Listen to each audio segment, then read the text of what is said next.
మా ప్రీతం నాయకులు వైఎస్ జగన్మోహన్ గారి పిలుపు మేరకు నిన్న కాశ్మీర్లో శ్రీనగర్లో జరిగిన ఉగ్రవాదుల దాడులు ఈరోజు చూస్తుంటే సుమారుగా 26 మంది చనిపోవడం, 20 మంది క్షతగాత్రులు అవడం చూసాం.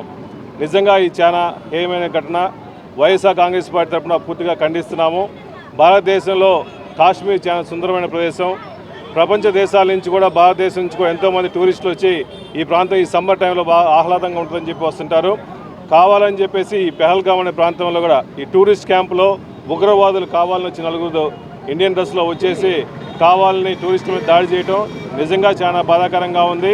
ఎందుకంటే ఈ చాలా రోజుల తర్వాత, చాలా సంవత్సరాల తర్వాత ప్రశాంతంగా ఉన్న భారతదేశంలో, ప్రశాంతంగా ఉన్న హిందూ దేశంలో ఇటువంటి కావాలని ఉగ్రవాదులు తెలియజేసి శాంతి భద్రతల్ని విఘాతం కలిగించాలని చెప్పేసి టూరిస్టులు ఆ ప్రాంతానికి రాకూడదని చెప్పేసి కావాలనే పక్కన మిగిలిన దేశాల సపోర్ట్తో ఉగ్రవాదులు దాడి చేస్తున్నారు. ఇది నిజంగా బాధాకరం.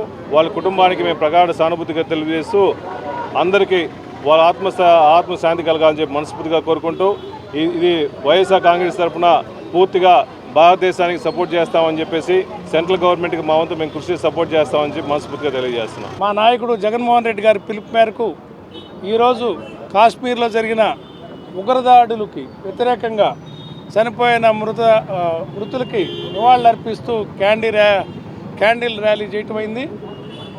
భారతదేశపు ఐక్యతని, సమగ్రతని విచ్ఛిన్నం చేయాలని పొరుగు దేశం సంబంధించిన టెర్రరిస్టులు ప్రయత్నం చేస్తూ ఉన్నారు. చాలాళ్ళ తర్వాత కాశ్మీర్లో మంచి ఆహ్లాద వాతావరణం ఏర్పడి ఇప్పుడిప్పుడే కాశ్మీర్ అభివృద్ధి చెందుతుంటే ఇంత పెద్ద సెక్యులర్ దేశంలో మతాలు చిచ్చు పెట్టాలని పొరుగు దేశం కుట్ర చేస్తూ ఉంది.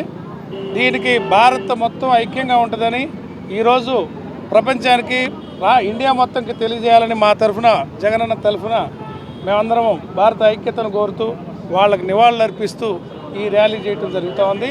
జిల్లా పార్టీ అధ్యక్షుడు బూచేపల్లి శివప్రసాద్ రెడ్డి గారి నాయకత్వంలో, అదేవిధంగా ముఖ్య అతిథిగా వచ్చేసినటువంటి వెంకయ్యమ్మ గారికి, మాజీ శాసనసభ్యులు ఆదన్న గారికి, మా ఇన్ఛార్జి దద్దాల నారాయణ గారికి, మా నగరాధ్యక్షుడు కటారి శంకరు మరియు ఇతర ముఖ్య నాయకులందరూ కూడా ఈ కార్యక్రమాన్ని విజయవంతం చేసినందుకు మన గొట్ల సుబ్బారావు గారు, మా ఇమ్రాన్ ఖాన్, అదేవిధంగా మా పార్టీ మహిళ అందరికీ కూడా అభినందనలు తెలియజేస్తూ సెలవు తీసుకుంటున్నాను.